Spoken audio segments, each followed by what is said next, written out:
ሰላም እንዴት ናችሁ? ዶክተር ማርቆስ ነኝ። እንደገና ተመልሻለሁኝ። ዛሬ እንድነጋገር የፈለግኩት ነገር ምንድነው መሰላችሁ? የሜታቦሊክ ፕሮብለም እንግዲህ በጥቅሉ ሜታቦሊክ ሲንድረም ይባላል። ሜታቦሊክ ሲንድረም ደግሞ ይሄ ሃይፐርቴንሽን፣ ከፍተኛ የደም ግፊት መኖር፣ የስኳር ህመም፣ የሃይ ኮሌስትሮል እና ይሄ ኢንሱሊን ሬዚስታንስ በአጠቃላይ እንደዚህ ያሉ ነገሮች ሜታቦሊክ ሲንድረም ነው የሚባሉት። ይሄ ስለዚህ መነሻው ደግሞ ማንኛውም የሚመጡ ተከታታይ የበሽታዎች ሁሉ ይሄ ናን ኮሚኒኬብል የሚባሉ ተላላፊ ያልሆኑ በሽታዎች መነሻቸው እነኚህ ናቸው። ሜታቦሊክ ፕሮብለም ነው ብያቸዋለሁ። በተለይ ደግሞ ኢንሱሊን ሬዚስታንስ ነው ማለት ነው። ስለዚህ የእሱ አሁን አደገኛነት በዓለም በአጠቃላይ በኛ አካባቢ ብቻ አይደለም፣ እንደውም እኛ ጋር ከሪሌቲቭሊ ይሻላል ማለት ይቻላል። በዓለም ደረጃ ችግር እየተፈጠረ ያለው ለምንድን ነው፣ እንዴት ጀመረን የሚለው እንዲያው ከሂስቶሪካሊ ከታሪክም አንጻር ታሪክ ስላችሁ በተለይ በዚህ በኢቮሉሽን ሁኔታ አካባቢ ያለውን ነገር በማንሳት ችግሩ ለምን ተፈጠረ፣ ለምን እንደዚህ ደረጃ ደረሰ የሚለውን ነገር ለማንሳት እሞክራለን። ለምን እንደዚህ ችግር ተፈጠረ ስላችሁ አሁን ስታቲስቲክሱን እሰጣችኋለሁ፣ በዓለም ላይ ያለውን፣ በእኛ አካባቢ ያለውን፣ በአፍሪካ ያለውን እና እንደ ቀላል የሚታይ ነገር አይደለም። ሁሉም በየቤቱ ነው እንበል ችግር አለበት። ይሄ ሜታቦሊክ ሄልዝ ችግር ማለት ነውና እሱን መፍትሄ ለማግኘት ነው እንግዲህ ሁሉ አሁን ጥረታችን አይደል እንዴ? ስለዚህ መፍትሄ ከማግኘታችን በፊት መጀመሪያ ችግሩን ማወቅና የችግሩ ደግሞ ታሪካዊ አመጣጥ ምን ይመስላል የሚለውን ነገር ለማየት እሞክራለሁኝ። ስለዚህ አሁን ላነሳቸው የፈለግኳቸው ነገሮች አንደኛ ስለ ኢቮሉሽን ማለት ይሄ የኛ ታሪካዊ አመጣጥ ማለት ነው። እንግዲህ በሚሊዮንስ ኦፍ ይርስ አይደለም አለ የሰው ልጅ ኖረ የሚባለው ለታውዘንድስ የሚሆን ሚሊየንስ እንግዲህ ለረጅም ጊዜ ቆይተናል። በምንኖርበት ጊዜ ዲኤንኤ አለ። ያ ዲኤንኤ ደግሞ በአመታት እንግዲህ ሞዲፋይድ እየሆነ የሚቀጥል ነገር ነው። አበላላችንም እንደዚሁ ከአኗኗራችን ጋራ እየተጣጣመ ነው የሚሄደው ማለት ነው። ግን እኔ ደግሞ ሌላ ጊዜ ሲባል ያልሰማሁት ግን እኔ ደግሞ መናገር የምንፈልገው ስለ ሪቮሉሽን እናወራለን። ይሄ አመፅ ምናምን ማለት አይደለም፣ ግን ሪቮሉሽን ምክንያቱም በአበላል እና በዚህ በእንቅስቃሴ በአክቲቪቲ ሌቭላችን ያደረግነው ለውጥ ሪቮሉሽነሪ ነው። ግን ብዙ ዓመታት ደግሞ የቆየ ነው የዲኤንኤ አካሄዳችን ሜታቦሊክ ዲኤንኤ ማለት ነው። ሜታቦሊክ ያደረግነው የቆየ ነው የመጣ ነው ነገር ደግሞ ኢቮሉሽን ነው፣ ዘገምተኛ ነው ማለት ነው። ስለሱ እናወራለን። ከዛ እንዴት ነው የማደርገው፣ አሁን ምንድን ነው የምናደርገው የሚለውን እሱም እናነሳለን። ያሉትን ስታቲስቲኮች ከዓለም ከአፍሪካና በእኛ አካባቢ እንዴት እንደሆነ እሱ እናወራለን ማለት ነው። እንደዚህ እንግዲህ በፊት በታሪክ እንደተማርነው በኢቮሉሽን ደረጃ ማለት ነው ለሺህ ዓመታት የሚሆን ለመቶ ሺህ ዓመታት የሚሆን ለሚሊዮን ዓመቶች የሰው ልጅ ሲኖር እንግዲህ አጀማመሩ ሳይንሱም እንዳየን እንደምናውቀው ማለት ነው በጣም ዘግምተኛ በሆነ ሁኔታ ነው የመጣው። ለብዙ ሚሊዮን ዓመታት የሰው ልጅ የኖረው ምግቡን በመፈለግ ነው። ይሄ ሃንቲንግ እና ጋዘሪንግ የሚባለው ሃንተርስ ጋዘርስ ማለት ነው። ሃንቲንግ ጋዘር በማድረግ ነው ብዙ ጊዜ የቆየው ለብዙ ሚሊዮን ዓመታት ማለት ነው። ሃንቲንግ ጋዘሪንግ ካለ ደግሞ ምግብ እጥረት ስኬርሲቲ ነበር ማለት ነው። እጥረት ካለ ደግሞ ብዙ ትርፍ የመብላት ችግርም ነበር ማለት ነው። እንደገና ከበሉም እንደገና ተነስተው ደግሞ አሁንም ሃንቲንግ ጋዘር ማድረግ ስላለባቸው ህይወታቸው አክቲቪቲ ውስጥ ነው የሚሆነው ማለት ነው። ስለዚህ ተቀምጠው የበሉትን ኮንሰርቭ የማድረግ ነገር ኢነርጂያቸውን ኮንሰርቭ የማድረግ እድል አልነበረም። ስለዚህ ብዙ ጊዜ ለብዙ ሚሊዮን ዓመታት የሰው ልጅ የቆየ ማለት ነው። የምግብ ስኬርሲቲ ባለበት ሁኔታ ሃንቲንግ ጋዘር በማድረግ ሁኔታ ነው የቆየው ማለት ነው። እርሻ እንኳን የመጣው ራሱ ከዚህ አንጻር ስናየው በቅርብ ጊዜ ነው። የሚቀጥለው ኢቮሉሽን ምንድን ማለት ነው? የአግሪካልቸር መምጣት ነው። እንግዲህ እሱ ራሱ ዘመናዊነት መምጣቱ ነው ራሱ በአግሪካልቸር ሲጀመርም አይደለም። አግሪካልቸር ሲመጣ ደግሞ ኢቨን በእጅ በመቆፈር ሩዲሜንተሪ በሆኑ መሳሪያዎች በመቆፈር በመጠቀም ነው እርሻም ራሱ ሲደረግ የነበረው ሲታረስ የነበረው። ከዛም በኋላ ነው እንግዲህ በሬዎችን አካባቢ እንደሚሆነው ወይም ደግሞ ሌላ እንስሳትን በመጠቀም ወይም ሌላ ሜካኒዝምስ በመጠቀም ትንሽ ሞር የእርሻን ፕሮዳክቲቪቲ መጨመር ተቻለ ማለት ይቻላል እንግዲህ። ስለዚህ ሞር ፕሮዳክቲቪቲ በተጨመረ ቁጥር ከሃንቲንግ ጋዘሪንግ ወደ እንደዚህ ሩዲመንታሪ በሆኑ መሳሪያዎች መጠቀም እርሻ ሲጀመር ከዛ በኋላ ሞር እርሻ ቴክኖሎጂ ማለት ይቻላል እንግዲህ ሪሌቲቭሊ ስፒኪንግ ማለት ነው። ቴክኖሎጂ እየጨመረ ሄደ ማለት ሞር የፕሮዳክቲቪቲ ጨመረ ማለት ነው። ፕሮዳክቲቪቲ ከጨመረ ደግሞ ምርትም ጨመረ ማለት ነው። ስለዚህ አሁን ሞር የምግብ አቅርቦቱ ሞር አባንዳንት እየሆነ ይሄዳል ማለት ነው። እንግዲህ ኢቮሉሽኑ እንደዚህ ነው የመጣው።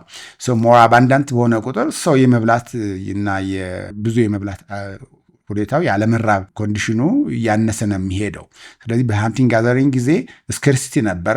ስኬርሲቲ ካለ ደግሞ ኢንቴክ አይደል ኢንፑቱ ወደ ውስጥ የሚመገቡት መጠኑም ሆነ ጥራት ላይ እንኳን መነጋገር አንችልም። ምክንያቱም ሞር ኦፍ ናቹራል ሊሆን ይችላል ሚዛን የተጠቀሙት ብቻ መጠኑ ያነሰ ነበረ።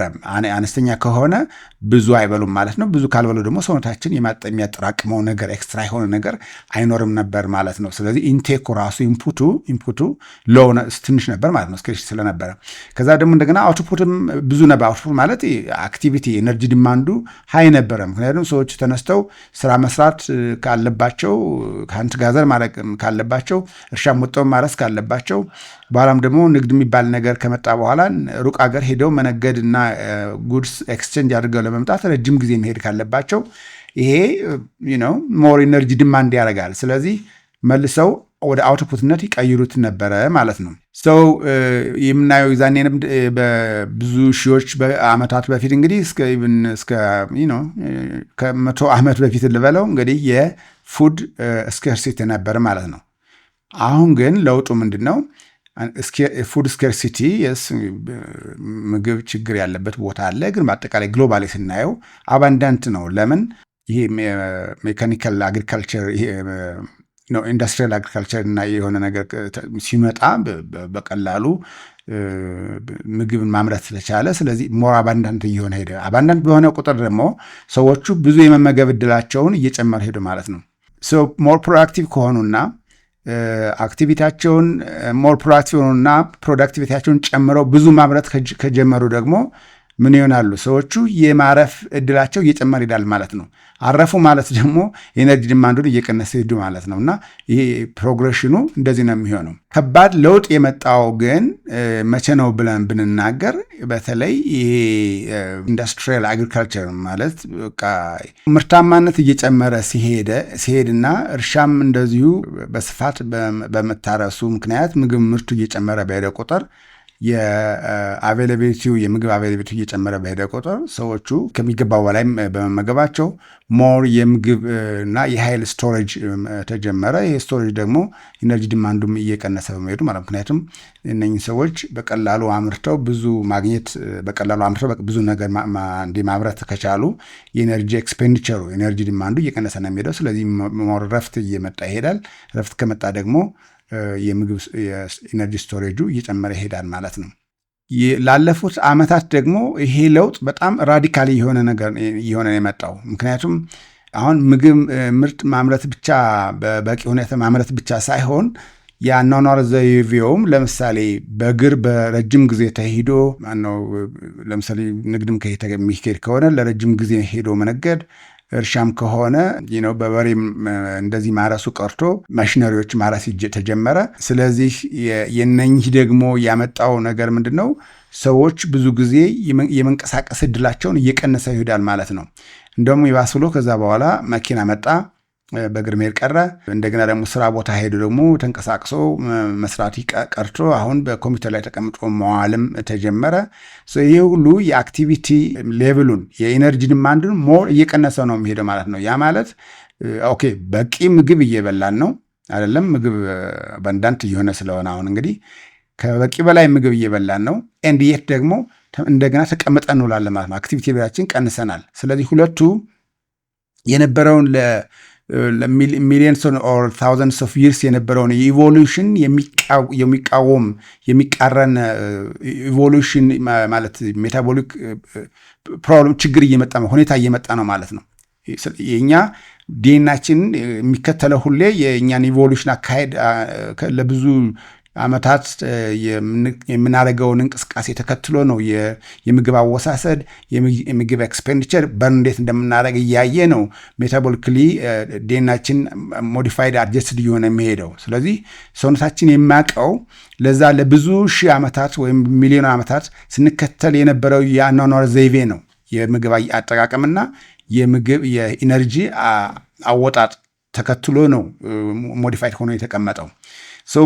በዚህ በአጭር ጊዜ ውስጥ እንግዲህ ያኛው ኢቮሉሽን ነበር ማለት ነው። በዚህ ላስት 50 years or even 100 years በሚባለው ሁኔታ እንደገና ደግሞ ያለፉት 30-20 ዓመታት ውስጥ ግን እኛ እያደረግን ያለው የአኗኗር ዘይቤያችን ሞር ኦፍ ሪቮሉሽን ነው ማለት ይቻላል። ለምን? ዩቲዩብ ቲክቶክ ከመምጣቱ በፊት እኮ ሰው የሆነ ኢንተርቴንመንት ነገሮች ወይም ደግሞ ኒውስ የሚገኙ ነገሮችን ማግኘት የሚችለው በሬዲዮ ወይም በቴሌቪዥን ምናምን ነገር ነበር አይደል እንዴ? አሁን ግን ሁሉም እያንዳንዱ ሰው በእጁ ላይ ቲቪ ይዞ ማለት ይቻላል ተቀምጦ እሱ ላይ አፍጦ የመዋል ነገር አለ። ስራ ሲሰራም ኮምፒውተር ላይ ተቀምጦ መዋል ነገር አለ። እንደገና ከኮምፒውተር ላይ ተነስተን ደግሞ በእግራችን መሄዱ ቀር ከታክሲውም ይልቅ እያንዳንዱ መኪናም ተገዝቶ በታክሲውም እንደዚሁ ሰው አሁን በእግሩ መሄድ ራሱ በጣም የቀረበት ሁኔታ ነው። ስለዚህ ኤነርጂ ዲማንዱ የቀነሰበት ነገር ሁኔታ በአጠቃላይ እኔ እንደ ሪቮሉሽን ነው፣ ኢቮሉሽንም አይደለም፣ እንደ ሪቮሉሽን ነው የማየው። ሰውነታችን የሚያውቀው ያ በኢቮሉሽን የመጣውን የረጅም ጊዜ አካሄዱን ነው የሚያውቀው። ዲኤንኤያችን በአንድ ቀን አይቀየርም፣ በአንድ ዓመት አይቀየርም፣ በ10 ዓመት በ100 ዓመት አይቀየርም። የእኛ ዲኤንኤ የሜታቦሊክ ዲኤንኤ እየተከተለ ያለው ለብዙ ሺህ ዓመታትና በሚሊዮን ዓመታት የቆየውን አካሄድ ነው የሚያውቀው። ስለዚህ እኛ ግን አሁን ያለን የአክቲቪቲነት መጠናችን ሪቮሉሽን ነው ብያቸዋለሁ። ይሄ ሪቮሉሽን ደግሞ ያመጣው ነገር ምንድን ነው? ኤነርጂ እንዳይቃጠል ችግር እያመጣ ነው ማለት ነው። ሰውነታችን እኛ ምግብ እንበላለን፣ እንሰጠዋለን። ኢቮሉሽን የኛ ሜታቦሊክ ኢቮሉሽን የሚያውቀው ዲኤንኤያችን የሚያውቀው የበላነውን ነገር የማንፈልገው ከሆነ ስቶር ማድረግ ነው። ስቶሬጅ ነው የሚያውቀው። በቃ ሌላ ነገር የተማረው ነገር የለም። ለምን ኤክስፔክት የሚያደርገው ስቶር የሚደረገው ለችግር ጊዜ፣ ለስኬርስ በሆነ ጊዜ ታድኖ ታርሶ የማይገኝበት ሰዓት ጊዜ ለመጠቀም ነው ይሄ ስቶሬጅ የሚቀመጠው። ግን ያ ስኬርሲቲ ደግሞ እየመጣ አይደለም። ሁሌ ሳይታደንም ሩቅ ሳይሄድ ሳይታረስም ባጭሩ ምግብ የሚገኝበት ሁኔታ ሆኗል። ስለዚህ አገኘን፣ በላን። ኤንድ የት ደግሞ ኤክሰርሳይዝ ማለት ሙቭመንት አናረግም፣ አክቲቪቲያችን የለም። አክቲቪቲ የለም ማለት ደግሞ ዲማንድ የኤነርጂ ዲማንዱ በጣም ቀንሷል አይደለም እንዴ? እስከቀነሰ ስቶሬጅን መጠቀም የለም ማለት ነው። ኢማጂን ጠግበን በልተን እንደዚህ ብለን ወፍረናል። ከዛ በኋላ ድርቅ ቢመጣ ለምሳሌ ምን የሚሆን ይመስላችኋል? ድርቅ ቢመጣና ምግብ ቢጠፋ ምንድነው የሚሆነው? እንደዛ ወፍሮ መቆየት የለም። ለምን? ስቶሬጅን በስኬርሲቲ ጊዜ ሰውነታችን መጠቀም ለምዷል። ዲኤንኤያችን የሚያውቀው እሱን ነው። የእኛ ሜታቦሊዝም ከዛ ተጠራቀም ውስጥ እየተጠቀመ ኢነርጂን ማቃጠል ይጀምራል ማለት ነው። አይደለም እንዴ? እስከ ያለን ስቶሬጃችን እስከሚያልቅ ድረስ። ስለዚህ አሁን እየሆነ ያለው የእኛ ዲኤንኤ የሚያውቀው የኢቮሉሽኑን ውጤት ነው። መመገብ፣ ስቶር ማድረግ፣ ትርፍ ካለ ዘን ችግር ላይ ጊዜ ደግሞ ያን ስቶሬጅ መጠቀም፣ ያንን ነው የሚያውቀው። እኛ ግን እያካሄድን ያለው የችግር የለም፣ ስኬርሲቲ የለም፣ አክቲቪቲ ኤነርጂ ዲማንድ የለም። ስለዚህ የተጠራቀመውን እየደረብንበት እየጨመርንበት እንጂ እያጠፋ ነው የምንሄድበት እድል አልተፈጠረም ለሰውነታችን። ያ ነው ሪቮሉሽን ነው የምለው። ስለዚህ በዚህ በኢቮሉሽን እና በሪቮሉሽን መካከል ያለው ኮንትራዲክሽን አለመጣጣም ነገር አለ። የሜታቦሊክ ዲኤንኤያችንን መቀየር አንችልም ብያቸዋለሁ። ኦቨርናይት መቀየር አንችልም። ስለዚህ መቀየር ያለብን የኛ ኢነርጂ ማለት የፉድ የምግብ አወሳሳዳችን ኢንቴካችንን ማስተካከል ኦር ሁለቱንም ኤንድ መሆን ሊሆን ይችላል። ያለዛ ደግሞ የኢነርጂ ኤክስፔንዲቸራችንን ወይም ይሄ ኤነርጂ ዲማንዳችንን መጨመር ነው ያለው አማራጭ። ምንም ይሄ ሌላ ታሪክ ታምር የለውም። እና ሜን ኢነርጂ ሶርስ ደግሞ ካርቦሃይድሬት ነው ብለን ተናግረናል። ስለዚህ የካርቦሃይድሬት መጠኑን መቀነስ እና ወይም የዛን የሚጠራቀም ነገር ምግባችን ኤክስትራ በልተን የምናጠራቅመው ነገር ካለ እሱን እንዲቃጠል እድል መስጠት ነው። ሌላ ምንም ነገር የለውም። ከዛ ውጭ ይሄ ዝም ብሎ በአቋራጭ እንደዚህ መድኃኒት በመውሰድ እንደዚህ በማድረግ የሚባል ነገር ሎንግ ላስቲንግም አይደለም፣ ናቹራልም አይደለም፣ ኢቮሉሽን የሚያውቀውም አይደለም። ስለዚህ እኛ ጤናማ እንድንሆን ከፈለግን እነኝህን የኢቮሉሽን ሂደት በቃ ማጣጣም አለብን ከምንኖረው ከአኗኗር ዘይቤያችን አንጻር ማለት ነው። ለዚህም ነው በዓለም አቀፍ ደረጃም ኢትዮጵያ ጋር ብቻ ሳይሆን በዓለም አቀፍ ደረጃ ችግር ተፈጥሮ እያለና ሰው እየተጨነቀ ያለው ለዚህም ነው። ለእሱ ደግሞ ስታቲስቲክሱን ልንገራችሁ ምንድን ነው ችግራችን የሚለውን። በፊት የሰው ልጅ የሚሞት የነበረው አንደኛ በአደጋ አይደለም እንዴ? በአውሬ መበላት እንደዚህ በአደጋ ነገር ነው የሚሞተው። በመሬት መንቀጥቀጥ እንደዚህ ምናምን ነገር ሊሞት ይችላል። ቀጥሎ በኢንፌክሽን ነው። ኢንፌክሽን ወይም ደግሞ ይህ ነው በባክቴሪያል ሆነ ቫይራል የሆኑ ኢንፌክሽኖች ይዛኔ መፍትሄ ስላልነበራቸው አብዛኛው ሰው የሚሞተው በሱ አልነበረም። ሜታቦሊክ ሄልዝ ችግራቸው ያነሰ ነበር በወቅቱ። በዛኔ ከ100 ዓመት በፊት እንበለው ሰው በአብዛኛው የሚሞተው የነበረው ኮሚኒኬብል ዲዚዝ ኢንፌክሽየስ ዲዚዝ በሆኑ ነገሮች ነው ይሞት የነበረው። አሁን ተገላቢጦሽ ሆኗል። ለምን? ቅድም እንዳልኳችሁ ኢቮሉሽኑ ሄዶ ለእነዚህ ኢንፌክሽየስ ለሆኑ ገዳይ ለሆኑ ነገሮች መፍትሄ ሲገኝላቸው ግን ሜታቦሊክ ለሆነ ፕሮብለማችን ግን እያባባስ ነው ሄደን ለሱ መፍትሄ አላገኘንም። መፍትሄያችን ግን በእጃችን ነው ያለው። ለምሳሌ በዓለም ላይ ያለውት 46.5 47% የዓለም አዳልትስ ሰዎች ኢንሱሊን ሬዚስታንስ አለባቸው። እንግዲህ ኦልሞስት 50% ሊሆን ነው አይደለ? ኦልሞስት ግማሹ የዓለም ህዝብ ኢንሱሊን ሬዚስታንስ አለበት ማለት ነው። ኦቨርዌት ወደ 70% አካባቢ የዓለም ህዝብ፣ ወደ 50% ደግሞ ኦቢስ ነው ማለት ነው። ግን ኢንሱሊን ሬዚስታንስ ያለበትም እንግዲህ ኦቢስ ነው አላልኳችሁም እንዴ? ኢንሱሊን ሬዚስታንስ ያለበትም ወደ 46.5 ወይም 47% ማለት ነው። እሱም ኦልሞስት ግማሽ ማለት ነው አይደለም? ስለዚህ ኢንሱሊን ሬዚስታንስ እና ኦቢሲቲ ራሱ ኮሪሌትን እያደረጉ መሆኑን ማየት ትችላላችሁ ማለት ነው። በቁጥር ሲታይ ወደ 350 ሚሊዮን የሚሆነው የዓለም ህዝብ ይሄ ፕሪዳያቤቲክስ ነው። ፕሪዳያቤቲክ ታይፕ 2 ዳያቤቲክስ ነው። ፕሪዳያቤቲክስ ማለት ፕሪዳያቤቲክስ ነው። ያ ማለት ዳያቤቲክ ሊሆኑ ወደዛ እየተንደረደሩ ነው ማለት ነው። ፕሪዳያቤቲክ ዋንስ ሰው ከሆነ ዳያቤቲክ የሚሆን እድሉ ወደ 70% አካባቢ እንደሚሆን ከዚህ በፊት ተናገር ያለው። ስለዚህ ወደ 350 ሚሊዮን የዓለም ህዝብ ፕሪዳያቤቲክ ነው ማለት ነው። ከዴዝ ከመሞት አንጻር ከዚህ በፊት ኢንፌክሽየስ የሆኑ ኮሚኒኬብል የሆኑ ዲዚዝ ነበሩ ገዳዮች ብያቸዋለሁ። አሁን ግን እሱ አይደለም። 74% የሚሆነው የዓለም ህዝብ አሁን የሚሞተው ነን ኮሚኒኬብል በሆኑ ዲዚዝ በሽታዎች ነው። ተላላፊ ባልሆኑ ተላላፊ ደግሞ የማይሆኑ ደግሞ ኮዛቸው እነኚህ ነገሮች ደግሞ ኮዛቸው ሜታቦሊክ ችግር ነው ማለት ነው። ሜታቦሊክ ሲንድሮም ልትሉ ትችላላችሁ። ሜታቦሊካሊ አንሄልዚ መሆን ትችላላችሁ። ብቻ ኮዙ ሜታቦሊክ ነው። የዚህ ደግሞ የሜታቦሊክ ኮዝ ደግሞ ምንድን ነው እየተናገር ያለው? ኢንሱሊን ሬዚስታንስ ነው። በቃ ኤቭሪቲንግ ስታርትስ ፍሮም ኢንሱሊን ሬዚስታንስ። ኤቭሪቲንግ ፍሮም የሚጀምረውና ኮምፕሊኬትድ የሆነ የሄልዝ ፕሮብለም ኮምፕሊኬትድ የሆነ የሚሄደው የሚጀምረው ከኢንሱሊን ሬዚስታንስ ነው። ኢንሱሊን ሬዚስታንስ ደግሞ ሞር ካርቦሃይድሬት በመመገብ ኤንድ ሌስ ኢነርጂ ዲማንድ በሰውነታችን ላይ በመፍጠር ነው ማለት ነው።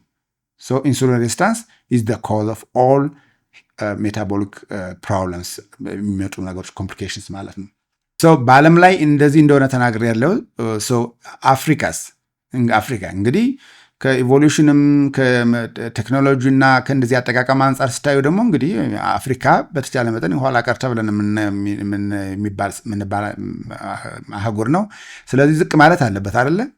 የዓለም ህዝብ ወደ ግማሽ በመቶ ኢንሱሊን ሬዚስታንስ ካለበት አፍሪካ ዝቅ ማለት አለበት። ኤክስፔክት ማድረገው እንደዛ ነው። እሱም ትክክል ነው፣ ዝቅ ይላል። ግን 32.4 ነው የሚለው 32.5% የአፍሪካ ህዝብ ደግሞ እንደዚሁ ሜታቦሊክ ፕሮብለም ችግር አለበት ማለት ነው። ስለዚህ ትንሽ ነው ልዩነቱ። ግን የሚገርመው ነገር ግን እኛም ይህንን የዌስተርኑን ዓለም የአኗኗር ዘይቤ በመከተል እኛ ከነሱ ኢምፖርት እያደረግን እየተጠቀምን ከሆነ አሁን ለምሳሌ ፕሮሰስ ፉድ ራሱ ፕሮሰስ ፉድ ኢምፖርት እያደረግን እሱን በመጠቀም እንደገና እኛም ራሳችን ዘዴውን በመጠቀም እዚህ ፕሮሰስ እያደረግን በጣም በፍጥነት ወደ እነሱ እየተጠጋን ነው። ስለዚህ 32.4 ማለት ስቲል ክሎዝ ማለት ነው። ወደ ስንት ነው የቀረው? ወደ 15 እንደዚህ ፐርሰንት ነው የቀረው ሌላውን ዓለም ጋር ልንመሳሰል ማለት ነው። ስለዚህ ዛት ስቲል ሃይ ለአፍሪካ ራሱ። ኢትዮጵያ እንግዲህ የሚያሳየኝ እዚህ አሁን የጀሚና እያሳየኝ ኢትዮጵያ ወደ 15% ነው። ኢትስ ቬሪ ጉድ አክቹዋሊ። አፍሪካ 34 ሆኖ ኢትዮጵያ 35 መሆኑ እኔ በጣም ጥሩ ነው ብዬ ነው የማስበው። ይህ ማለት ስቲል ከኔቸር ጋር እንደተያያዘነን የምግብ እጥረቱ መኖርም ኢምፓክት አለው ራሱ። በብዙ አካባቢዎች የምግብ እጥረት አለ። እንደገና ናቹራል የሆኑ ነገሮችን ሞር ፕሮሰስድ የሆኑ ምግቦችን እየተጠቀምን አይደለም ማለት ነው። ዳትስ ቬሪ ጉድ ጉድ ሳይን፣ ግን የሚያስጨበጭብ ነገር አይደለም። እኛም እንደዚህ በፍጥነት ይህንን የሌላውን ዓለም ለመቀላቀል ስፔሻሊ አሁን እንደዚህ ወደ ከተማ ውስጥ የምንኖር ሰዎች፣ ወደ አዲስ አበባ ምናምን የምንኖር ሰዎች ገንዘብ ደግሞ ባገኘን ብለን ባሰብን ቁጥር ደግሞ ሞር የመግዛትና የመጠቀም እድላችን በጨመረ ቁጥር በቃ ምንም ነገር ሳንጠይቅ እየገዛን ነው። ዛሬ አዲስ አበባ ውስጥ ያሉ ሱፐር ማርኬቶች ስቶክ ያደረጉት ነገር ምንድን ነው? እስኪ ዩት ግቡና ዩት። አልትራ ፕሮሰስድ እና አልትራ ሪፋይንድ የሆኑ ምግቦች ናቸው። ምግብ አገኘን ካለን ብለን ማነው ገንዘብ አገኘን ብለን የምናስብ ሰዎች ደግሞ ሮጠን ሄደን የምንሸምተው እዛ ነው አይደል እንዴ? ሜይ ቢ ሞደርናይዜሽን ሞደርን ብለን አስበን ሊሆን ይችላል። ግን ምን ያህል መርዝ ነገር እየገዛና ለእኛ ራሳችንና ለቤተሰባችን እየመገብን መሆኑን ምንም ጥያቄ የሌለው ነገር ነው። ስለዚህ እኛም እየተንደረደር ነው። 15% ቢሆንም ግን 15% ቀላል አይደለም። ሜታቦሊክ ሄልዝ ያለበት 15% የአዲስ አበባ የኢትዮጵያ ሕዝብ ማለት ቀላል እኮ አይደለም። እሱን ካለው ጠቅላላ ፖፑሌሽን እንግዲህ ካልኩሌት አድርጋቸው 15%ቱ ምን ያህሉ ሜታቦሊክ አንሄልዚ ነው ይሄ ፖፑሌሽን ኢትዮጵያ ውስጥ የሚለውን እንዲሁ መገመት ትችላላችሁ ማለት ነው። ከኔቸር ጋር በተራራቅ ቁጥር ነገሮች እንዴት እየከፉ እንደሚሄዱ የምታያቸው ደግሞ የአዲስ አበባው ለምሳሌ ከሌላው ጠቅላላ የአቬሬጁ የኢትዮጵያው ፐርሰንቴጅ ጋር ስታዩት የአዲስ አበባው የበለጠ ነው። ናው ዌር ሞደርን። ስለዚህ ራሳችን ከተፈጥሮ እያራቅን በሄድን ሞር ፕሮሰስ ፉድ እየተመገብን በሄድን ቁጥር ያለን ችግራችንም እንደዚሁ እየሰፋ እየጨመረ ነው የሚሄደው ማለት ነው። ዚስ ኢዝ ዋይ የአዲስ አበባው 16 to 17% የሆነበት ምክንያት የኢትዮጵያ አቬሬጁ 15% ሆኖ እያለ ማለት ነው። ግን አዲስ አበባም ቢሆን ትንሽ ኩራት ሊሰማው ይችላል። ለምን? የባሰ ሪጅንም አለ እንግዲህ ኢቨን እንደዚህ ሞር ያደገ ከተማ ሳይሆን ራሱ ማለት ነው። እሱም የሶማሌ ሪጅን ነው። እሱ ስታቲስቲክስ ያየሁት ነው። የሶማሊያ ሪጅን ፐርሰንቴጁ ሃየር ነው። አክቹዋሊ ሰርፕራይዝ ነው ያደረገኝ። የሶማሊያ ሪጅኑ በሪጅን ደረጃ ሶማሊያ ሀገሩ ሳይሆን አይ ቲንክ የሶማሊያ ሀገሩም ራሱ ተመሳሳይ ነው የሚሆነው። ግን የኢትዮጵያ ውስጥ የሶማሌ ሪጅን ሜታቦሊክ ሄልዙ ፑር ነው፣ 34% ነው። 34 አይደለም። ያ ደግሞ ጠቅላላ የአፍሪካን አቨሬጅ ነው የሚጠጋው የሚስተካከለው ማለት ነው። ለምን ሶማሌ ሪጅን እንደዛ ይሆናል የሚለውን እንግዲህ ጥናት የሚያስፈልገው ነገር ነው። ሜይ ቢ ሞር ስኳር ያበዛሉ በባህላቸው ሲመገቡ፣ ሌላ ምክንያት አለ። እንዲሁ መላመት ነው መንገድ የምችለው እንጂ ጥናት ስላላየሁኝ ምን ሊሆን እንደሚችል መገመት አልችልም። ግን ጀመና እየነገረኝ ወደ 34% የሶማሌ ሪጅን ህዝብ ሜታቦሊክሊ አንሄልዚ ነው የሚለኝ።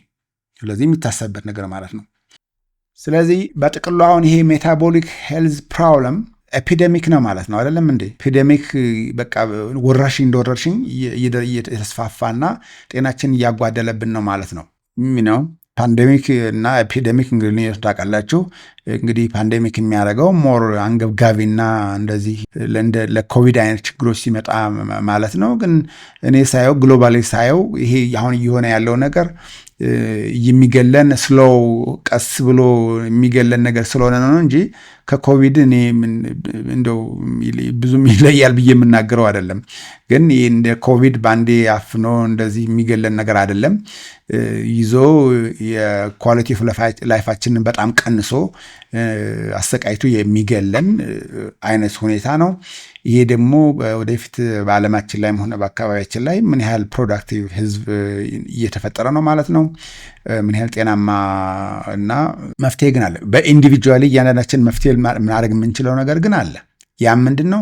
ከእስካሁን ድረስ የእኛ ዲኤንኤ በኢቮሉሽን የሚያውቀውን ነገር መልሰን እሱን አጣጥመን መኖር ነው። እሱ ደግሞ ማለት ነው ኢዘር ኤክሰርሳይዝ ዲማንዳችን መቀነስ። በጣም የመብላት ፍቅር ካለብን ዊካን አክቹዋሊ መብላት እኮ እንችላለን ብያቸዋለሁ። ግን ያንን ሊያጠፋ የሚችል ኢነርጂ ዲማንድ መፍጠር መቻል አለብን። እዚህ ኤክሰርሳይዝ ነው የምናደርገው፣ ብዙ ወክ ነው የምናደርገው፣ ስፖርት ነው የምንሰራው ወይስ ማኑዋል ሌበር ይሄ እንደዚህ ተቀምጠን የማንሰራው አይነት ስራ ነው የምንሰራው? እንደዚህ አይነት ሰዎች እኮ የሜታቦሊክ ሄልዝ ችግር አይኖርባቸውም። ቀጫጫ ወፍራም የሆነ አትሌት እንግዲህ ሯጭ ለምሳሌ የለም አይደል? ለምን? የተመገበውን በጣም ስለሚያጠፋው ወዲያውኑ መልሶ ማለት ነው ስቶር አያደርግም። ግን ሳይክል ብስክሌት የሚነዱ ተወዳዳሪዎች፣ ማራቶን ሯጮች ብዙ ኢነርጂ ዲማንድ ስላላቸው በጣም ብዙ ካርቦሃይድሬት ነው የሚበሉት። በጣም ብዙ ካርቦሃይድሬት ይበላሉ፣ ግን እንደሚያጠፉት ስለሚያውቁ ምንም ይሄ ስቶሬጅ ችግር የለም። የሜታቦሊክ ሄልዝ አሳሳቢም አይደለም። ሌሎችም እንደዚሁ የቀን ሰራተኞች አይታችሁ ከሆነ እጥረት ያለባቸው ለመመገብ ራሱ እጥረት ያለባቸው ሰዎች፣ የኔ ብጤዎች፣ መንገድ ላይ ቆመው የሚለምኑ ሰዎች፣ ወፍራሞች ሰዎች አይታችሁ ታውቃላችሁ? የሉም። ለምን? የነሱ ደግሞ የኢንቴክ ችግር ነው ማለት ነው። የኢንቴክ ችግር አለ። ስቶሬጅ የሚደረግ ኤክስትራ ስቶሬጅ የሚደረግ ነገር የለም። ስለዚህ ሜታቦሊክ ሄልዚ አይደሉም እነሱ። እንደው ሌላ ጣጣ ከችግር የመጣ ሌላ ጣጣ ነገር ካለው በስተቀር ሜታቦሊክ ሄልዚ ነው የሚሆኑት ሞስት ፕሮባብሊ። እንዲሁ በጥቅሉ ስናገር ማለት ነው። የቀን ሰራተኞች እንደዚህ ደፋ ቀና ብለው የሚሰሩ ሰዎች ኦል ዴይ ኢነርጂ ኤክስፔንድ የሚያደርጉ ሰዎች should they worry about carbohydrate and all these things? No, of course. ሲበሉ ካርቦሃይድሬት ከበሉ ሞር ኮምፕሌክስ የሆነ ካርቦሃይድሬት ቢበሉ ይመረጣል ኢንስቴድ ኦፍ ፕሮሰስድ የሆነ ካርቦሃይድሬት ምናምን ነገር። ለምን ውስጥ ገብቶ ይሄ ፕሮሰስድ የሆነ ነገር ሞር ኢንፍላሜሽን ፈጥሮ ሌላ ራሱ የሆነ ችግር አለው። አዘርዋይስ ብዙ የሚያስጨንቃቸው መጠኑ የሚያስጨንቃቸው አይመስለኝም። መጨነቅም የለባቸው። መጨነቅ ያለበት ሰው ይበላና እንደገና የሚቀመጥ ሰው ከዛ ራሱን ልክ እንደው ይቅርታ ለቋንቋው እንጂ ራሱን እንደ በሬ ቁጭ ብሎ እንደገና ማደለብ የሚፈልግ ሰው በሉት እኮ በቃ አይደል እንዴ? why if you eat then you expend it ኤነርጂ ዲማንድ ፍጠርና አጥፊው። በነገራችን ላይ እዚህ አፍሪካ ውስጥ አይ ቲንክ ግሎባሊ ነው መሰለኝ አፍሪካ ውስጥ ሳየው ሴቶች ናቸው ሞር ሜታቦሊክ ሄልዝ ችግር ያለባቸው ስታቲስቲክሱን ሳየው፣ ኢትዮጵያም ይሁን አፍሪካ ጠቅላላም ይሁን የግሎባሊ በደንብ አላየሁትም፣ ግን አይ ቲንክ ኢትስ ሞር ፕሮባብሊ ዘ ሴም። ሴቶች ናቸው ሞር በ2-3% ሃየር ናቸው ሴቶች። ሶ ዋይ ለምንድን ነው እንግዲህ ሞር አክቲቪቲ ያላቸው ወንዶች ናቸው? እኔ አይ ዶንት ብሊቭ ሴቶች ሞር ስለበሉ አይመስለኝም። ሜቢ they are less active ፊዚካል አክቲቪቲያቸው ያነሰ ነው ብዬ ስለሆነ ነው ብዬ ነው የማስበው። ስለዚህ መፍትሄ አለው። ኢቮሉሽንን እንወቅ። የኛ ኢቮሉሽን የሚያውቀው በልቶ መቀመጥን አይደለም፣ ወይ ደግሞ እንደምንቀመጥ ካወቅነው ደግሞ ለዛ ተቀምጠን ለምንሰራው ስራ ሊመጥን የሚችል የምግብ መጠንና አይነት መመገብ ነው በቃ መፍትሄው። ከዛ ውጪ በልተን ከዛ በኋላ የሚመጡን ውስብስብ ነገሮችን የጤና ውስብስብ ነገሮችን እያስተናገድን መኖር እንችላለን። በቃ ለጊዜው ፕሌዥር ደስታን ነው የምፈልገው፣ ከምግብ የሚሰጠኝን ደስታ ነው የምፈልገው ካል go ahead, that's a choice አይደል እንዴ? that's a choice። ያን ቾይስ ተቀብሎ በቲያቾስ የሚያመጣውን ደግሞ ሪዛልት ኮንሲኩዌንስ ተቀብሎ እንግዲህ አብሮ መኖር ይቻላል። so I think the solution is ፕሮብሌሙን አንደርስታንድ መጀመሪያ ማድረግ፣ ሶሉሽኑ ደግሞ ከፕሮብሌሙ ራሱ ይታያል የሚገኝ ነገር ነው እና ችግሩን ሰፊነት አይቶ በነገራችን ላይ ቤተሰብ የሚያሳድግ ሰው ደግሞ ኤግዛምፕል መሆን ያለበት ከራሱ ይመስለኛል አይደል? ለቤተሰቡ ማሳየት ያለ ልጆቻችን አሁን እኮ እኛ የምናደርገውን አይተው ነው አይደለም የሚያድጉት። ሰው እኛ ራሳችን አስተካክለን የአመጋገብ ባህል ራሳቸው ቤት ውስጥ ካላወጣን እነሱ የሚከተሉት አንሄልዚ ቢሄቪየር ነው የሚሆን ማለት ነው። ስለዚህ ሄልዚ ኢቲንግ ቢሄቪየር እና ፓተርን መፍጠር ይቻላል። እሱን ኢምፕሊመንት ማድረግ ደግሞ ሌላ ጤናማ ቤተሰብ፣ ጤናማ ማህበረሰብ መገንባት ይቻላል። የራስንም ሃፒ ሆኖ ደስተኛ ሆኖ በበሽታ ሳንማቀቅ ሳንንገላታ፣ ይሄ ክሮኒክ በሆኑ ነን ኮሚኒኬብል በሆኑ በሽታዎች ሳንማቀቅ ጤናማ ሆነን መኖር እንችላለን ብዬ ነው የማስበው። እንግዲህ ለሱ አንዳንድ ዘዴዎቹ እንዴት ነው ቀላል ማድረግ የምንችለው? ከባድ ነው። ከባዱ ደግሞ ልማድን መስበሩ ነው ችግሩ። ምክንያቱም የምንበላቸው ነገሮች በሙሉ አዲክቲቭ እንዲሆኑ ተደርገው የተሰሩ ናቸው። በተለይ ፕሮሰስ የሆኑ ነገሮች አዲክቲቭ ማለት ሱስ አስያዥ ነገሮች ተብሎ የተሰሩ ናቸው። ስለዚህ ያንን ኦልሞስት አዲክሽን እኮ ነው። አሁን መብላት አዲክሽን ነው ውጤቱም። ስለዚህ ያንን አዲክሽን ለመስበር ኢማጂን ልክ እንደ ድራግ አዲክትድ እንደሆነ ሌላም ነገር አዲክትድ እንደሆነ ሰው ያንን ለማስተው የሚደረግ ፈተና ነው። ግን ይቻላል። ያንን ሀቢት ያንን አዲክሽን የሆኑ አዲክቲቭ የሆኑ ነገሮችን በመተው ቀስ በቀስ ያን ባህል በመቀየር ልምድ በመቀየር ጤናማ መሆን ይቻላል እና ወደፊትም ደጋግሜ የምመለስበት እንደዚህ ወረቨር ሰው በሚደርስበት ያለበት ቦታ ላይ ማለት ነው። ቲክቶክ ላይ ከሆነ ቲክቶክ ላይ እንመጣለን። ፌስቡክም ከሆነ ፌስቡክ ላይ ሁሉም ጋር መድረስና እንዲሁ መሴጁ እንዲተላለፍ ፈልጋለሁ እና ተመልሰን በዚህ ጉዳይ ላይ እንመጣለን። ዘዴዎች ነው አለ ላይ መተኮረው። እንዴት ነው ችግሩ? ይሄ ነው። መፍትሄዎቹ ምንድን ናቸው? There's nothing easy solution. Please ሰው በጣም ሾርትካት የሚፈልግ ሰው ማህበረሰብ ሆነናል። there's nothing shortcut about your health. Your health always hard work የሚጠይቅ ነገር ነው። ዲስፕሊን የሚጠይቅ ነገር ነው። ዴዲኬሽን የሚጠይቅ ነገር ነው። ግን ማድረግ ይቻላል if you want your health. no please forget about it። እኔ እንደፈለግኩ እኖራለሁ። ደግሞ እሱ ምርጫ ነው እንዳልኳቸው ቅድም፣ ግን ይቻላል። ስለዚህ መልሰን ተመላልሰን እንመጣበታለን። ዛሬ እንግዲህ ያለኝ ይሄው ነው። የሰማነውን በልቦናችን ያሳድረው ነው የሚባለው። በቃ ቻው። ለምን ያስገርማል